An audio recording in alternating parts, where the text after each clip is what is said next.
Jammu Kashmir service selection board ने एप्टेक को इम्तिहान कराने की जिम्मेदारी दी। ये मामला तूल पकड़ रहा है। इस मामले को लेकर आपने देखा होगा कि एस्पिरेंट्स ने जबरदस्त जल से जुलूस किए, एस्पिरेंट्स ने कैंडल लाइट मार्च किया और एस्पिरेंट्स इस वक्त भी ट्विटर हो, सोशल मीडिया हो, उसके ऊपर ट्रेंड्स चला रहे हैं, बात कर रहे हैं।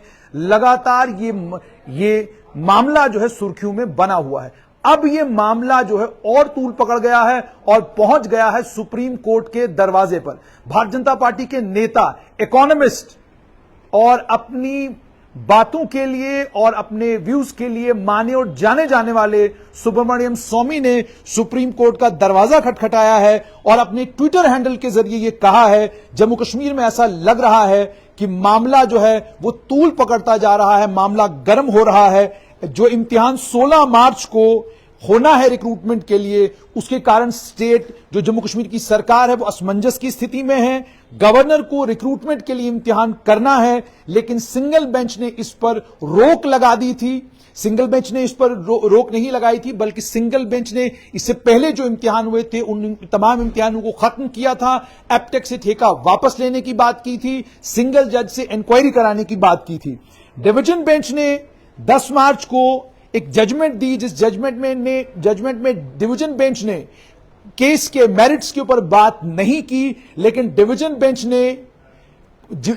ने यह कहा कि जो ऑलरेडी इम्तिहान Jammu Kashmir service selection board करा रही है उसमें वो कंटिन्यू करे, लेकिन मामले को सिंगल बेंच के पास वापस भेजा गया। इसमें सुब्रमण्यम स्वामी का यह कहना है कि अगर 10 तारीख को फैसला आया है, 16 तारीख को इम्तिहान लेना यह बहुत शॉर्ट पीरियड है। उसके अलावा जो उन्होंने ट्वीट किए हैं, उसके बाद उन्होंने एक और ट्वीट किया और उस ट्वीट में उन्होंने कहा कि मैं कंट्रीब्यूट करूंगा, मैं चैलेंज करूंगा, मुझे बैठे नहीं रहना है, मुझे सिर्फ कमेंट नहीं करना है। मुश्किल लड़ाई है, लेकिन मैं आपके साथ हूं। मैं आपके साथ ऑब्जेक्टिव्स में, प्रायोरिटीज में, स्ट्रेटजी जो होगी मेरी अप्रोच की, वह आपके लिए इंसाफ लेना होगा। और hardliners will claim credit and try to hijack the issue, वरना हार्डलाइनर इसका क्रेडिट लेने की कोशिश करेंगे और मामले को हाईजैक करेंगे। उसके बाद उन्होंने डॉक्टर सुब्रमण्यम स्वामी ने एक और ट्वीट किया 2 घंटे पहले, जिसमें उन्होंने इन्फॉर्म किया, बताया एडवोकेट सत्य सबरवाल जो है इसमें एसएलपी सुप्रीम कोर्ट में आज जो है फाइल करने जा रहे हैं। मेरे दूसरे साथी विशेष कनोडिया, एडवोकेट विशेष कनोडिया, वो एक पॉइंट्स तैयार कर रहे हैं ताकि 15 तारीख को सुप्रीम कोर्ट के सामने मैं जिरह कर सकूं। लेकिन मैं उम्मीद करता हूं कि जो मोदी सरकार है वो उसमें एक स्वस्थ स्टैंड लेगी ताकि मामला जो है कंट्रोवर्सी फ्री हो। कश्मीर को सॉफ्ट टच की जरूरत है। उसके बाद यह कहा मामला फाइनल तभी है जब सुप्रीम कोर्ट इसका फैसला करेगा। और उसके बाद उन्होंने यह भी कहा Kashmir is my ancestral land, Kashmir मेरे पूर्वजों की जमीन है। मैं ऋषि कश्यप का से डिसेंड करता हूं। जो कश्मीरियों के हकूक हैं ऑटोनॉमी सेपरेशन के, उसमें they are not included in it. उन्होंने कहा कि डीके के मामले में मेरा स्टैंड यही है। फिर बहुत इंपॉर्टेंट एक और बात कही है कि यूनियन गवर्नमेंट के पास कोई चांस नहीं है अगर वो सुप्रीम कोर्ट में मुझे अपोज करते हैं, क्योंकि सुप्रीम कोर्ट की एक जजमेंट है जिस जजमेंट में रोक लगा दी गई है इस तरह के ऑर्डर्स पर, जिस तरह का ऑर्डर जम्मू कश्मीर के डिवीजन बेंच ने सिंगल बेंच के ऑर्डर के खिलाफ पास किया है। और ये सब जानकारी उन्होंने दी है। और उसके बाद उन्होंने ये कहा है कि एसएलपी जो है वो सुप्रीम कोर्ट में फाइल की गई है Jammu Kashmir service selection board Aptech मामले में। अभी तक जो कुछ हुआ उसको लेकर 2 बातें बहुत इंपॉर्टेंट है। पहली बात तो ये कि सिंगल जज ने एक जजमेंट दी और उन्होंने अपनी जजमेंट में क्या कुछ कहा वो सब आपकी जानकारी में है। उन्होंने गंभीर आरोप सरकार के ऊपर लगाए, गंभीर आरोप एप्टेक के ऊपर जो लगे हुए हैं, उन आरोपों पर सिंगल जज ने कहा कि इस कॉन्ट्रैक्ट को खत्म करिए, एक सिंगल उसके बाद एक जुडिशियल इंक्वायरी ऑर्डर करिए और उस जुडिशियल इंक्वायरी में जो लोग मुलविस पाए जाते हैं ये फैसला लेने में कि एप्टेक को ठेका दिया जाए क्योंकि वो एक ब्लैकलिस्टेड कंपनी है, उस फैसले पर एक जुडिशियल इंक्वायरी हो और जो लोग इसके लिए दोषी हैं उनके खिलाफ कार्रवाई की जाए। जम्मू कश्मीर की सरकार पहुंची डिवीजन बेंच के पास। डिवीजन बेंच ने जम्मू कश्मीर की सरकार को हालांकि कोई बड़ी राहत नहीं दी, लेकिन जम्मू कश्मीर की सरकार को डिवीजन बेंच ने यह कहा कि चूंकि टेक्निकल पॉइंट यह है, आप कहते हैं कि आपको सुना नहीं सिंगल जज ने, आप एक काम कीजिए, हम मामले को वापस सिंगल जज के पास भेजते हैं, वहां पर दोबारा से आपकी इस मामले की सुनवाई होगी, आपके पक्ष को भी सुना जाएगा और उसके बाद फैसला लिया जाएगा। अप्रैल 5 को तारीख तय की गई इस मामले की सुनवाई की। अब आगे का रास्ता क्या है? आगे का रास्ता यह है कि मान लीजिए सिंगल बेंच इस मामले की सुनवाई करता है और फैसला पिटिशनर्स के हक में आता है, तो नतीजा यह निकलेगा कि इम्तिहान कंटिन्यू होंगे और सब इंस्पेक्टर और जेई सिविल जल शक्ति जो 2 इम्तिहान हैं, वो उन 2 इम्तिहानों के रिजल्ट निकल सकते हैं। लेकिन सिंगल जज के पास फैसला आने के बाद डिवीजन बेंच में जाहिर सी बात है, जो लोग चैलेंज कर रहे हैं इसे, जो एस्पिरेंट्स इसे चैलेंज कर रहे हैं, वो पहुंच जाएंगे डिवीजन बेंच के पास। जब वो डिवीजन बेंच के पास पहुंचते हैं, मान लीजिए वहां एस्पिरेंट्स के हक में फैसला आता है और इसी का वाइस वर्सा, मान लीजिए इस बार भी जब सिंगल बेंच सुनता है, सुनने के बाद वो फैसला एस्पिरेंट्स के हक में देता है, सरकार तब भी जाएगी डिवीजन बेंच के पास। इस सारे प्रकरण में होगा क्या? इस सारे प्रकरण में होगा यह कि वो बच्चे जिन्होंने ऑलरेडी सब इंस्पेक्टर का इम्तिहान एक बार दिया, जिन लोगों ने ऑलरेडी जेई सिविल जल शक्ति का इम्तिहान एक बार दिया, उनका इम्तिहान दूसरी बार स्क्रैप होगा। इन तमाम बच्चों को दोबारा से इस इम्तिहान में बैठना होगा, दोबारा से ये इम्तिहान देना होगा। यानी साफ तौर पर यह कि जो रिक्रूटमेंट इन बच्चों की 2020-21 में मुकम्मल होनी चाहिए थी, वो सिर्फ और सिर्फ Jammu Kashmir service selection board और ये जिन कंपनियों को ठेके दिए जा रहे हैं, उनके चक्कर में पिछले 3 साल से वो रिक्रूटमेंटें मुकम्मल नहीं हो रही हैं। अब जैसे मैंने आपको कहा कि कोर्ट में यह मामला विचाराधीन है, कोर्ट में किसी के पक्ष में भी फैसला आए, मामला खत्म नहीं होगा, मामला आगे आगे जाएगा, मामला तूल पकड़ता जाएगा। और अब चूंकि एसएलपी फाइल होने वाली है सुप्रीम कोर्ट में, मान लीजिए सुप्रीम कोर्ट 16 तारीख के पेपर के ऊपर रोक लगा देती, नहीं जी कोई पेपर नहीं करेंगे आप, तो भी जाहिर सी बात है वो बच्चे जो आज फा की तैयारी कर रहे हैं उनके लिए भी परेशानी। मतलब कुल मिलाकर ये कि मामला जहां पर पहुंचा है, इस जगह पर सबसे ज्यादा नुकसान उन एस्पिरेंट्स का है, उन बच्चों का है जो पिछले 4 साल से लगातार इम्तिहान दे रहे हैं, एक ही इम्तिहान में 2 बार बैठ चुके हैं। इसी इम्तिहान में अगर कोर्ट का फैसला आता है, उन्हें तीसरी बार बैठना पड़ सकता है और नहीं भी बैठना पड़ सकता है। लेकिन जब मामले कोर्ट में चले जाते हैं, ये सभी जानते हैं कि सिंगल बेंच से यह मामला डीबी में जाएगा, डीबी से यह मामला सुप्रीम कोर्ट में जाएगा। नतीजा यह निकलेगा कि जो रिक्रूटमेंट आपकी 2023 में मुकम्मल होनी चाहिए, वो रिक्रूटमेंट जाके मुकम्मल होगी 2024 में, 2025 में, क्योंकि हर अदालत में मामले को सुनने के लिए वक्त दिया जाता है, दूसरी पार्टी का पक्ष सुनने के लिए उनको वक्त दिया जाता है, वो अपना केस तैयार करते हैं, ये पार्टी अपना केस तैयार करती है, ये सब चीजें होती हैं, उसके बाद जाकर मामले का निपटारा होता है। लेकिन इसमें नुकसान किसका हो रहा है? नुकसान उन बच्चों का हो रहा है जो इस सिस्टम के ऊपर विश्वास करते हैं, जो इस सिस्टम के ऊपर यकीन करते हैं कि सिस्टम पारदर्शिता लाएगा, पारदर्शिता के साथ हमारे इम्तिहान होंगे, हम लोग सिलेक्ट होंगे, हमारी सिलेक्शन के बाद हम लोग नौकरियां करेंगे। कल मुझे एक बच्ची का फोन आया, वो बच्ची रो रही थी और उसने रोते रोते ये कहा कि मुझे बताइए, मैं तीसरी बार एक इम्तिहान की तैयारी कर रही हूं। मैंने कहा जी क्यों तीसरी बार तैयारी कर रहे हैं? उन्होंने कहा मामला कोर्ट में विचाराधीन है, मुझे बताइए सिंगल बेंच में अगर सरकार के हक में फैसला होता है तो भी ये डिवीजन बेंच में जाएगा, और अगर ये फैसला पिटिशनर्स के हक में होता है, अगर माफ कीजिएगा एस्पिरेंट्स के हक में होता है, तो भी ये कोर्ट में जाएगा। तो बताइए हमारी सिलेक्शन कब होगी? एक बच्चा मिला, उसने कहा मेरी उम्र आज 24 साल है, 24 साल की उम्र में मैंने पीएसआई का इम्तिहान देना शुरू किया था, 27 साल उम्र हो चुकी है, लेकिन अभी तक ये इम्तिहान जो है मेरा कंप्लीट नहीं हुआ।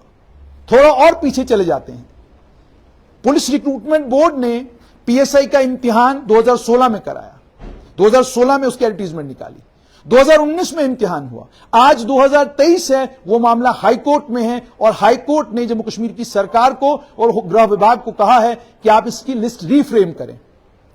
अब सोचिए, गृह विभाग जब लिस्ट रिफ्रेम करेगा और कैटेगरीज को लेकर जो कैट ने कमेंट किया, जिसको अपहोल्ड किया हाई कोर्ट ने, जब उन कैटेगरीज को लेकर रीएडजस्टमेंट होम गृह विभाग और पुलिस करना शुरू करेगा, मान लीजिए 50 बच्चे भी 60 बच्चे भी अगर बेचारे बाहर निकल जाते हैं, वो भी कोर्ट का दरवाजा खटखटाएंगे। अब बताइए उन पीएसआई का, वो प्रोबेशनरी सब इंस्पेक्टर्स का कसूर क्या है, और फैसले वक्त पर क्यों नहीं लिए जा रहे हैं। यह जब मामला इस बार एप्टेक वाला बना, सितंबर के महीने में इस मामले की आहट सबसे पहले स्ट्रेट लाइन के जरिए सरकार तक गई।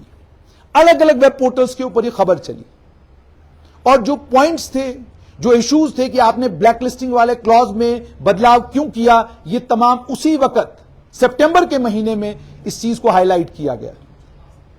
और अगर संज्ञान लिया गया होता उसी वक्त, स्ट्रेट लाइन की वीडियो का लेते, जेके मीडिया की वीडियो का लेते, जम्मू संवाद की वीडियो का लेते, किसी भी वेब पोर्टल की वीडियो का अगर सरकार ने संज्ञान लिया होता तो शायद यह मामला उसी वक्त खत्म हो गया होता।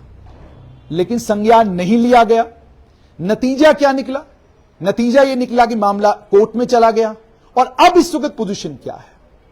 पोजीशन सिर्फ यह है कि वो तमाम बच्चे जो इस उम्मीद और इस आस में कि सिस्टम के अंदर पारदर्शिता आ रही है, सिस्टम बदल रहा है, वो जिस इस यकीन और इस भरोसे के साथ जो बच्चे चल रहे हैं, सोचिए उनके साथ क्या बीत रही होगी, किस असमंजस की स्थिति में वो होंगे, क्या मेंटल स्टेट उनका होगा।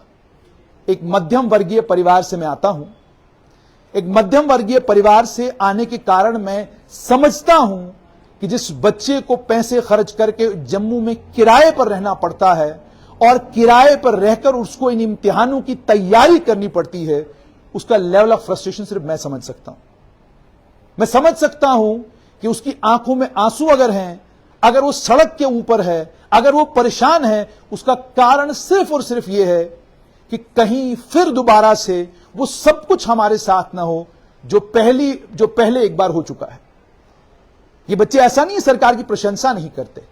सरकार ने जब पहली बार Jammu Kashmir service selection board ने इम्तिहान कराया, उस इम्तिहान को लेकर स्ट्रेट लाइन ने भी बहुत कवरेज दिया, सरकार की बात भी आप तक पहुंचाई। सरकार ने जो पारदर्शिता के उस वक्त दावे किए थे, उन दावों को भी आप तक पहुंचाया। लेकिन बाद में हुआ क्या? बच्चों को झटका लगा जब एक के बाद एक 3 इम्तिहान स्क्रैप कर दिए सरकार ने। सरकार के उस फैसले का बच्चों ने स्वागत किया और सरकार सिर्फ इतना ही नहीं बल्कि सरकार की पूरी मदद बच्चों ने की कि हम आपको एविडेंस देते हैं, हम आपको बताते हैं कि कहां क्या हुआ। ये सब कुछ बच्चों ने किया। सीबीआई पड़ताल कर रही है उस मामले में, छापेमारियां हो रही हैं और जो कुछ बच्चे उस वक्त कह रहे थे, जिसे मानने के लिए कोई तैयार नहीं था उस वक्त। आप यकीन करिएगा सिस्टम के ऊपर कि सिस्टम पारदर्शिता ला रहा है, सिस्टम के अंदर बदलाव आ रहा है, सिस्टम में ट्रांसपेरेंसी आ रही है, इस पर इतना यकीन सबको हो चुका था कि कोई मानने के लिए तैयार नहीं था कि सिस्टम के अंदर कोई गड़बड़ हो सकती है। लेकिन उसके बाद जब गड़बड़ हुई, 3 एग्जाम स्क्रैप हुए और वो जो बच्चे प्रेस क्लब के बाहर सड़क के ऊपर बैठे हुए अलग अलग वेब पोर्टल्स का इंतजार करते थे, और आज भी ये बच्चे अलग अलग वेब पोर्टल्स का इंतजार करते आएंगे, हमारी बात सरकार तक पहुंचाएंगे। इनकी कोशिश क्या है? ये लड़ाई लड़ना चाहते हैं सरकार से? नहीं, इनकी कोशिश ये है कि बात सरकार तक पहुंचे, क्योंकि सरकार ने पिछली बार हमारी बात सुनी और हमारी बात सुनने के बाद सरकार ने फौरन सीबीआई की जांच के आदेश दिए। सरकार ने वो सारा सिलसिला स्क्रैप किया और सरकार कार्रवाई कर रही है। और इस बार इनकी डिमांड क्या है? इस बार इनकी डिमांड एप्टेक को लेकर है। एप्टेक को लेकर इनके कुछ रिजर्वेशंस हैं, एप्टेक को लेकर ये कुछ बातें कर रहे हैं। जो कुछ ये एप्टेक को लेकर कह रहे हैं, जब सितंबर में इन्होंने कहा था तो किसी ने सुना क्यों नहीं? ये अगर सितंबर के महीने में सुना गया होता, ये अगर अगस्त के महीने में सुना गया होता, तो शायद जो आज हो रहा है नहीं हो रहा होता और बच्चे इम्तिहान की तैयारी कर रहे होते। सब इंस्पेक्टर का इम्तिहान हो, जेई सिविल जल शक्ति का इम्तिहान हो, कोई भी इम्तिहान हो, जम्मू कश्मीर में प्राइवेट इन्वेस्टमेंट और प्राइवेट कैपिटल आ रहा है। जब तक वो जड़ें पकड़ेगा, मजबूत होगा, तब तक इन बच्चों के पास सरकारी नौकरियों के अलावा कोई ऑप्शन नहीं है। ये बच्चे पारदर्शिता के साथ इन इम्तिहानों को चाहते हैं कि ये इम्तिहान हो, हमारी सिलेक्शन हो, हमारी नौकरी लगे। और ये बात भी आप तक पहुंचानी बहुत जरूरी है। एक मिडिल क्लास फैमिली, एक गरीब घर का बच्चा, हमारे घरों में जब एक आदमी की सरकारी नौकरी लगती है, और यकीन मानिएगा क्लास 4th में भी जो बच्चा लगता है, उसके परिवार का भी यह विश्वास हो जाता है कि अब हमारे दिन बदलेंगे, अब हमारे दिन फिरेंगे। क्योंकि जम्मू कश्मीर में सरकारी मुलाजमतों के अलावा प्राइवेट जो सेटअप है, उस प्राइवेट सेटअप को मजबूत होने में अभी वक्त लगेगा। इन्वेस्टमेंट आ रही है, उस इन्वेस्टमेंट को ग्राउंड पर जाने में थोड़ा वक्त लगेगा, लेकिन तब तक, जैसे मैंने आपको कहा कि आज अगर बच्चे सड़कों पर हैं तो क्यों हैं, उसका कारण यह है कि पिछली बार सरकार ने बच्चों की बात सुनी और फौरन कार्रवाई की। और उस वक्त भी आपने देखा कि ये बच्चे जो सड़कों के ऊपर कह रहे थे, उसमें से एक भी बात उस वक्त गलत साबित नहीं हुई। और उसके बाद जब यह मामला कोर्ट में विचाराधीन हुआ, जो मामले कोर्ट में विचाराधीन होते हैं, उन पर टिप्पणी करना, उन पर कोई बात रखना कानूनी तौर पर सही इसलिए नहीं है क्योंकि आप ओपिनियन मेकर्स हैं, आप सोच बनाने वाले लोग हैं। दोनों पक्षों को पूरा मौका मिलना चाहिए कोर्ट के सामने अपनी बात रखने का। दोनों पक्ष अपनी बात कोर्ट के सामने रखें, जिसकी दलील मजबूत होगी कोर्ट फैसला उसके हक में देगी। लेकिन यहां मामला यह है, कोर्ट किसी के भी हक में फैसला दे, सरकार के हक में दे या बच्चों के हक में दे, मामला यह है कि ये तमाम रिक्रूटमेंटें टाइम पर नहीं होंगी। एक बच्चा मुझे फोन करता है, वो कहता है जी मेरी उम्र 28 साल है, अब मुझे बताइए कि अगर ये इम्तिहान पोस्टपोन होता है या स्क्रैप कर दिया जाता है और दोबारा एडवर्टाइजमेंट होती है, दोबारा इम्तिहान देना पड़ता है, तो 29 साल की उम्र में मैं इम्तिहान दूंगा, 30 साल की उम्र में मैं इम्तिहान दूंगा। कई बच्चे कह रहे हैं हम इनएलिजिबल हो जाएंगे, कई बच्चे। और उसके बाद एक और चीज जो बहुत जरूरी है, 24-25 साल की उम्र में एक बच्चे की नौकरी लग जाए, 24-25 साल की उम्र में ये नौजवान जब सड़क पे खड़ा हुआ, तना हुआ पुलिस वाला, प्रोबेशनरी सब इंस्पेक्टर आपको मिलता है, आपके साथ हाथ मिलाता है, आपका दिल खुश होता है। यही उम्र तो है नौकरी लगने की। और इसको अगर सरकार सुनिश्चित करने की कोशिश कर रही है, तो सरकार को रास्ता वो निकालना होगा जो रास्ता ना तो कॉन्फ्रंटेशन का हो, जो रास्ता ना तो वो हो जिस रास्ते से आज तो वक्त निकल जाएगा, लेकिन कल इन बच्चों का मुस्तकबिल, कल इन बच्चों का फ्यूचर इनके लिए परेशानी का बाइस बनेगा। इन तमाम चीजों पर सरकार को भी गंभीरता के साथ सोचना होगा। और जैसे मैंने खबर में आपको कहा कि सुब्रमण्यम स्वामी बीजेपी के नेता भी हैं, इकोनॉमिस्ट भी हैं, पूर्व कैबिनेट मंत्री भी हैं, वो सुप्रीम कोर्ट में जा रहे हैं एसएलपी लेकर। क्या कुछ सुप्रीम कोर्ट में एसएलपी पर होगा, वो भी स्ट्रेट लाइन के माध्यम से आप तक पहुंचाएंगे। और उसके अलावा Jammu Kashmir service selection board क्या कह रहा है, वो भी आप तक पहुंचेगा। बच्चे क्या कह रहे हैं, वो भी आप तक पहुंचेगा। और जहां तक, जैसे मैंने आपको कहा कि इन इम्तिहानों के मामले में, खासकर Jammu Kashmir service selection board हो, पब्लिक सर्विस कमीशन हो, दोनों इंस्टीट्यूशंस के मामले में सरकार ने जो कदम उठाए हैं, उन कदमों की सराहना हर एक करता है, प्रशंसा कर रहा है कि ठीक है जी, जम्मू कश्मीर के इतिहास में मेरिट ट्रैक को 2013 में जम्मू कश्मीर में ठेका मिला जम्मू कश्मीर में इम्तिहान कराने का। और अगर आप गूगल करेंगे, वेबसाइट पर जाएंगे, तो आपको पता चलेगा कि 2013 में ही oil and natural gas corporation ने इम्तिहान कराए, उन इम्तिहानों में गड़बड़ी हुई और उन्होंने मेरिट ट्रैक को 2013 में ब्लैकलिस्ट किया। उस ब्लैकलिस्टिंग के बावजूद मेरिट ट्रैक जम्मू कश्मीर में इम्तिहान कराता रहा, तब तक जब तक कि 2021 में जाकर पता चला कि जनाब ये तो सारा इम्तिहान ही बिका हुआ। उस पर इस वक्त सीबीआई जांच पड़ताल कर रही है, लोगों को धर दबोचा जा रहा है, उनके खिलाफ कार्रवाई की जा रही है। अब मामला यही है कि अगर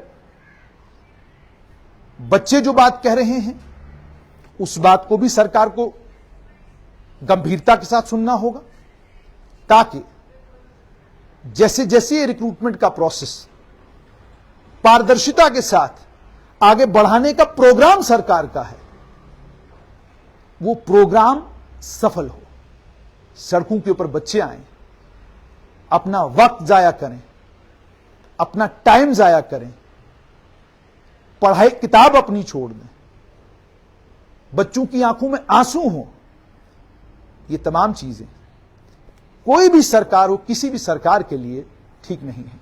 सरकार को इस मामले का संज्ञान लेना चाहिए, इस पर पुनर्विचार करना चाहिए और पुनर्विचार करते हुए सरकार को यह देखना चाहिए कि कौन सा ऐसा रास्ता निकाला जाए जिस रास्ते से बच्चों का मुस्तकबिल भी बचे, बच्चों का टाइम भी बचे, उनके इम्तिहान भी हो और वो सरकार की पारदर्शिता पर विश्वास भी करें, सरकार की पारदर्शिता पर उन्हें मुकम्मल यकीन हो। इस तरह का वातावरण या इस तरह का एनवायरनमेंट बनाने की जबरदस्त जरूरत है। तो फिलहाल खबर यही कि सुब्रमण्यम स्वामी सुप्रीम कोर्ट पहुंचे हैं एसएलपी लेकर, और दूसरी तरफ जम्मू कश्मीर का सिंगल बेंच दोबारा से इस मामले की सुनवाई 5 अप्रैल को करना शुरू करेगा। यह आदेश डिवीजन बेंच ने दिए हैं।